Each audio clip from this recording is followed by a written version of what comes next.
It's almost midnight, the perfect time to discover why the Catskills in New York State have a dark reputation that spans centuries.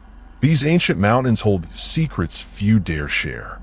Today, you'll hear 5 stories that will make you question whether some legends are truly just legends. Dim the lights, turn up the volume, and prepare to experience the most terrifying encounters ever documented in these cursed mountains. Because after tonight, you'll never look at a forest the same way again. If you're enjoying this, leave a like and hit the bell so you don't miss our next horror episodes. Now, let's begin our journey through the darkness of the Catskills. A 34-year-old nature photographer had chosen the Catskills for her project on old-growth forests. It was October 2019, and she was camping alone for the first time in years. What she didn't know was that these mountains have their own guardians. On the second night, she awoke to the sound of branches snapping around her tent. Through the thin fabric, she saw an impossible silhouette, too tall to be human, thin as a dry twig, but moving with deliberate purpose. The shape remained motionless for hours. She couldn't see a face, only a silhouette against the moonlight filtering through the trees. When she finally dared to whisper, "Who's there?" the figure tilted its head unnaturally, as if studying her like a rare insect. What happened next, she can only describe as a feeling of mind invasion. Thoughts that weren't her own began to invade her mind. Memories of people she'd never known. Entire families who had disappeared in these mountains over the centuries. Voices whispering in ancient languages, telling stories of sacrifices and rituals forgotten by time. The creature began circling the tent, and she realized its footsteps made no sound. Only the branches magically snapping around it, as if the forest itself were announcing its presence. With each complete circle, the voices in her mind grew louder, more insistent. Then she saw other silhouettes materializing among the trees. Dozens of them, all the same unnatural height, all watching in absolute silence. It was as if they were a shadowy congregation, gathered to witness something important. All night long, she remained paralyzed, feeling as if she were being evaluated by something far older than humanity itself. The voices in her mind revealed terrible secrets. How these creatures had watched every soul that dared enter their territory. How they decided who could leave and who would stay forever. When the sun finally rose, she found footprints all around her tent. But they weren't normal footprints. They were long marks as if someone were dragging claws across the ground. They all stopped exactly where the figures had been standing, forming a perfect circle around her shelter. She never returned to the Catskills. The photos she took on that trip revealed something disturbing when developed. In each one, a shadow loomed that shouldn't be there, always watching, always waiting. And in some of the last photos, she could swear she saw faces in the shadows. Faces of people she'd never met, but somehow recognized from memories that weren't hers. In 1987, 3 college friends decided to spend a weekend exploring abandoned trails in the Catskills. They had found an old map in a used bookstore which showed a historic cabin built in the 1800s. What they didn't know was that some places are abandoned for good reasons. Following the worn map, they walked for hours along trails that looked unused in decades. The vegetation was eerily silent. No birds, no insects, only the sound of their own footsteps echoing among the ancient trees. When they finally found the cabin, it was in perfect condition, as if it had been abandoned the previous week. The wood still had color, the windows were intact, and a thin smoke rose from the chimney. Impossible for a building that must have been over a century old. Inside, the table was set for 3. Fresh food still steamed on the plates, a delicious smelling stew, warm bread, and 3 glasses of red wine that looked freshly poured. The table was positioned exactly as they had been standing in the entrance, as if someone had been expecting them. One of the friends found a diary open to the last page, with an entry dated the previous day. The words were written in ancient but perfectly legible handwriting. 3 young men will arrive tomorrow evening. They will find what they seek, but not in the form they expected. As they leafed through the diary, they discovered it contained intimate details about their lives that no one else could possibly know. the name of one of their first dogs. The secret nickname one of their friends called her sister. The fear of heights another had never told anyone about. Pages and pages of their most private memories, written decades before they were born. Even more disturbing were the entries about other visitors over the years. Entire families, honeymooners, solo hikers, all described in detail before they even arrived, and all with the same ending. They understood that some places are not meant to be found. Now, they are part of the history of this house. When one of them read aloud the last line of the diary, they should never have come here, but now it's too late. All the doors and windows in the cabin slammed shut simultaneously with a bang that made the walls shake. The fire in the fireplace lit itself, creating flames that danced in colors unheard of in nature. Deep greens, icy blues, purples that seemed to suck the light from the room. Shadows began to move across the walls, seemingly uncast, forming human figures that gesticulated and seemed to be trying to communicate. They heard voices coming from the basement, voices that sounded exactly like their own, but speaking words they had never spoken, telling stories of a life they had never lived. The voices described how they had arrived at the cabin years before, how they had decided to stay, how they had become part of the very fabric of the house. One of the windows began to show images of the outside, but they weren't images of the present. They saw the cabin through the centuries, witnessing all the previous visitors. They saw families being welcomed in the same way, finding the table set, reading the diary, and then simply remaining. They noticed that the food on the table had changed. It was no longer the appetizing stew. It now looked rotten, covered in mold, as if it had been there for decades. The wine glasses had turned into dark, oily water.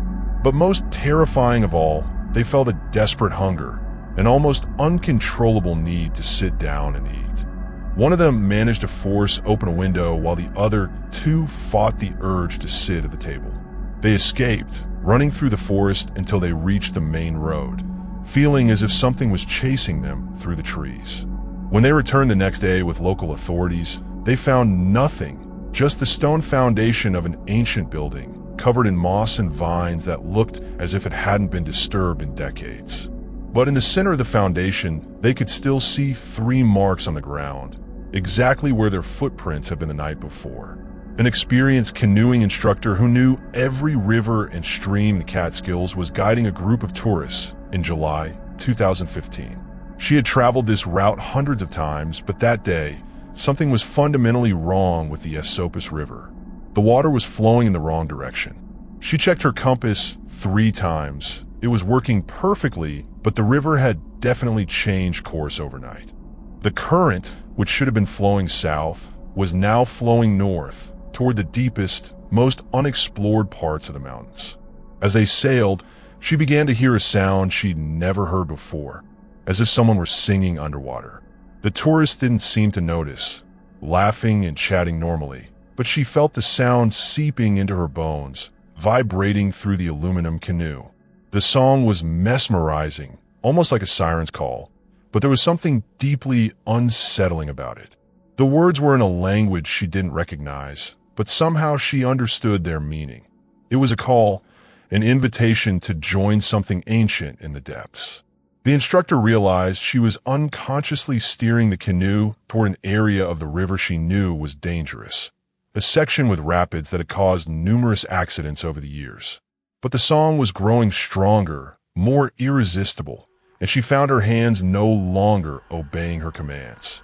The tourists finally noticed something was wrong when the water around the canoes began to glow with a blue-green phosphorescence. Tiny lights danced just below the surface, like aquatic fireflies, but moving in a deliberate pattern, almost as if they were trying to form words or symbols. Then they saw the figures underwater. At first, just vague shadows, but as they looked more closely, they realized they were human forms, floating just below the surface, all looking up with inviting expressions. Some appeared to have been underwater for decades. Their clothing was from different eras, but all were perfectly preserved. The song grew so loud that everyone on the expedition could now hear it. A beautiful, haunting melody that seemed to promise eternal peace, an end to all worries, a perpetual rest in the cold, dark waters. Several tourists began to lean into the water, mesmerized by the music and the figures waving to them. The instructor fought the spell with all her willpower, shouting at the tourists to paddle toward shore. But the current had become impossible to resist, pulling them inexorably toward the dangerous rapids, where the underwater figures seemed to be gathering in greater numbers. It was then that she recognized some of the faces beneath the water. There were people who had disappeared in the river over the years, cases filed away as accidental drownings, but which she now saw were not accidents. They had been called, just as she and her tourists were being called now. One of the figures in the water approached the surface, and she saw it was a young woman wearing 1950s clothing. Her lips moved in time with the song, and her eyes had the same phosphorescence as the lights in the water.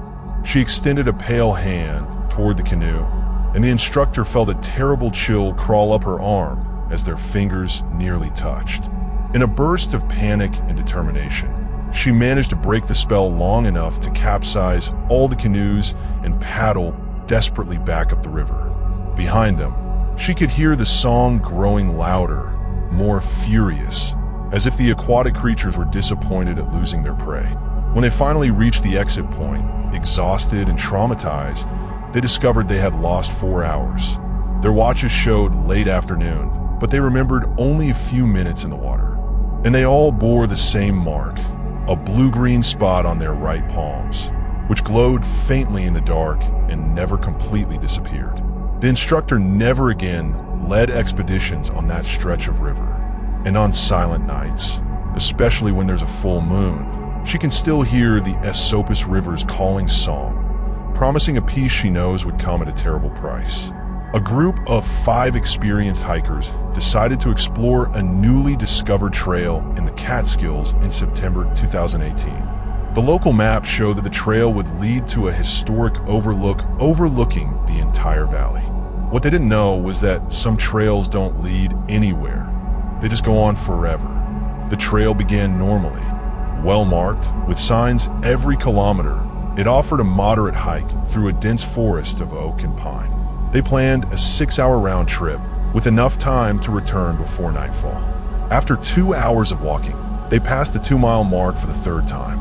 Initially, they thought they'd gotten lost and wandered off, but their GPS showed they were heading in a straight line.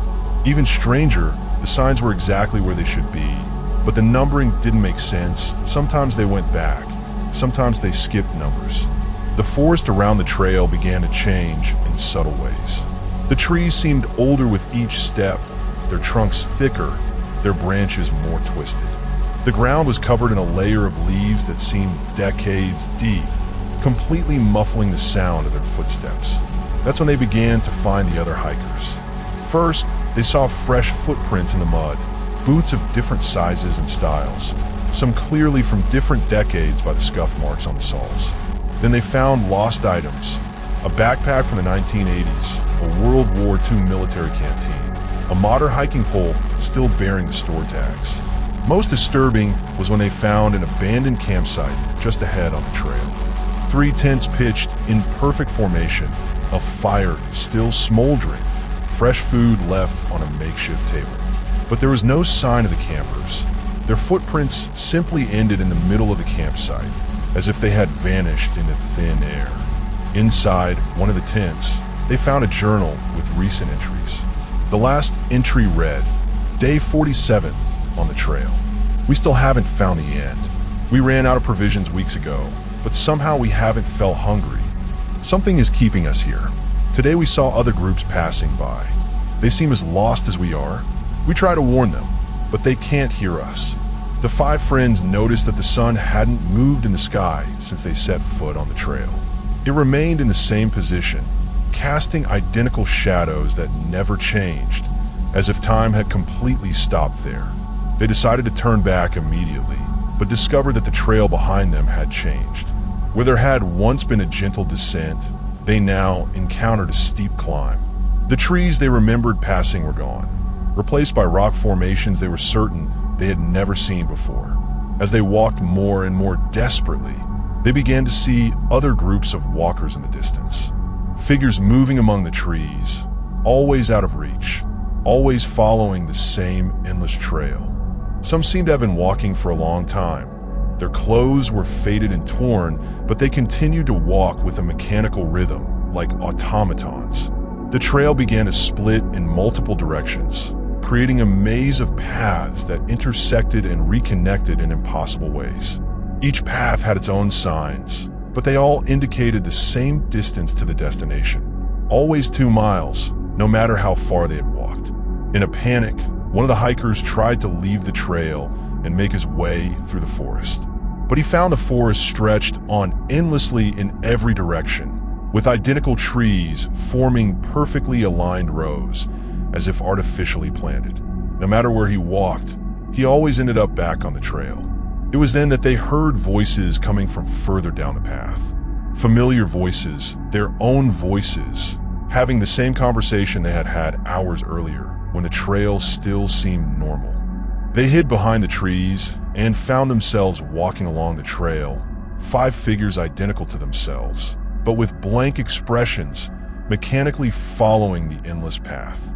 They realized there were multiple versions of themselves on the trail, some older with more worn clothing, some more recent, all walking in the same direction, all trapped in the same eternal loop.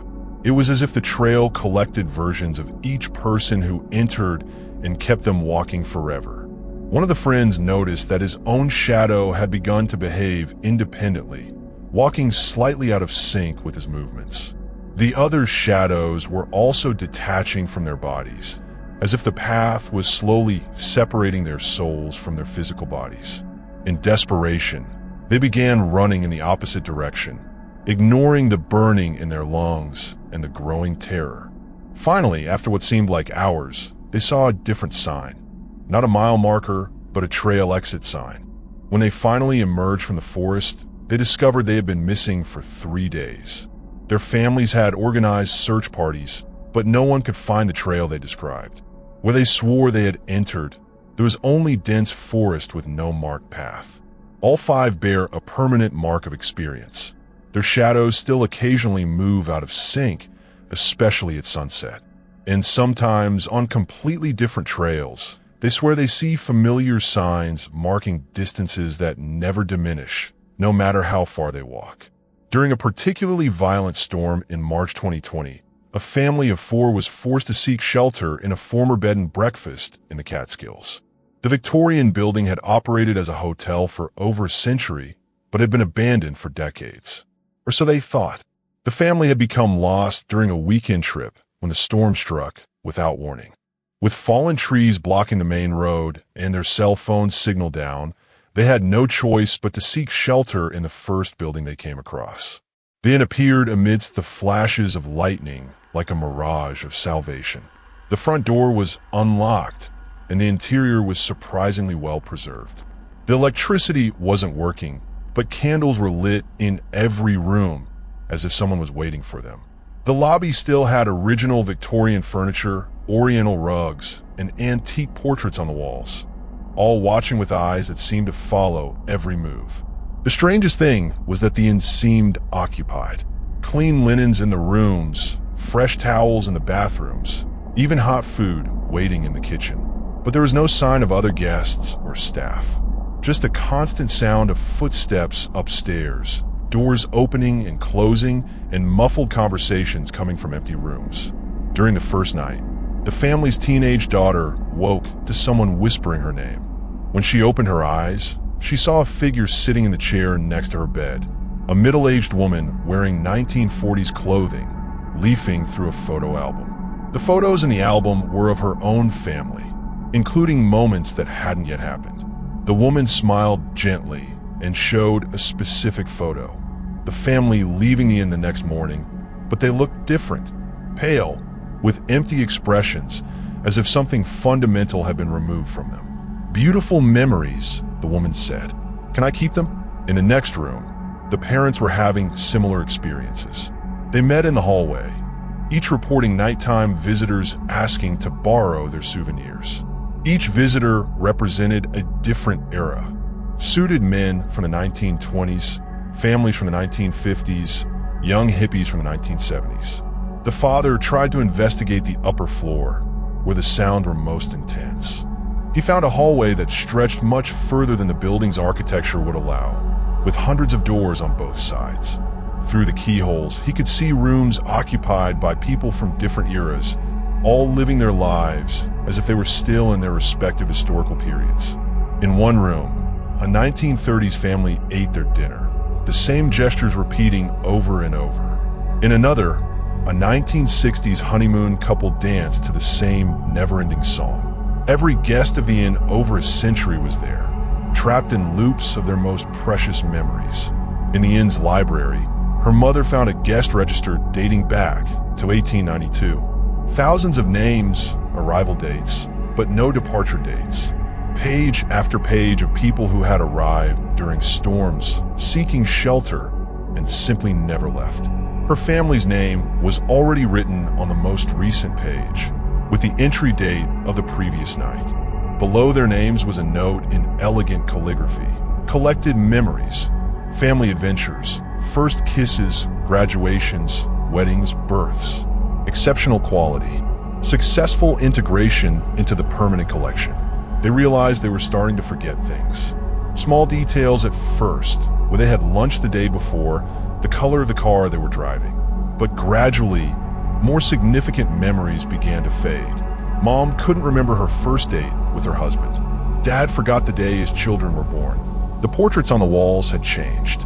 Now they showed their faces intermingled with those of other guests over the decades. It was as if the inn were creating a vast tapestry of human memories, interweaving the life experiences of everyone who had stayed there. On the second night, they found they could no longer leave. Every door led back to the inn, and the windows showed views of ever-changing landscapes. Sometimes the Catskills of today, sometimes the same mountains decades in the past. The youngest son was the first to understand what was happening. He found a secret room behind the library, filled with glowing glass vials.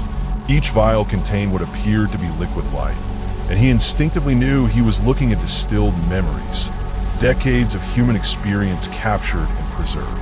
In the center of the room, an elderly man in a Victorian tuxedo carefully arranged the most recent vials. He looked at the boy with eyes that held centuries of wisdom and sadness. "Don't worry," he said gently. "Your memories will be well cared for here. They will live forever, much longer than you ever could." The family realized they had only hours before they lost enough memories to become a permanent part of the inn's collection. In a last, desperate move, they focused on their most powerful memories, moments of unconditional love, births, achievements, and used them as anchors to keep their identity intact. When the storm finally passed, they managed to break the inn's spell through the sheer force of their emotional connections. They fled at dawn, but they all carry permanent gaps in their memories, empty spaces where precious experiences used to be. They've never been able to find the inn again, but occasionally they receive elegant letters inviting them to complete their stay. And on stormy nights, when the wind howls through the mountains, they can still feel the collector calling, offering to preserve their remaining memories forever. And so we end our journey through the darkness of the Catskills. 5 encounters that challenge our understanding of reality. 5 reminders that the world still holds mysteries that our science cannot explain. Maybe you're thinking these are just stories. Maybe you're right. But in the Catskills, the line between legend and reality has always been thinner than we'd like to admit. If you enjoyed this episode, don't forget to like and subscribe to the channel. Turn on the bell to be notified whenever we publish new horror content. We have many more haunted stories to tell. Tell us in the comments. Do you believe these reports? Have you ever had a paranormal experience in forests or mountains? We want to hear your story. And if you're planning to visit the Catskills, well, maybe you'd better avoid isolated trails, abandoned cabins, and definitely don't accept invitations to stay at bed and breakfasts that look like they've been abandoned for decades. Until next time, and remember, not all legends are just legends. Good night, if you can sleep after that.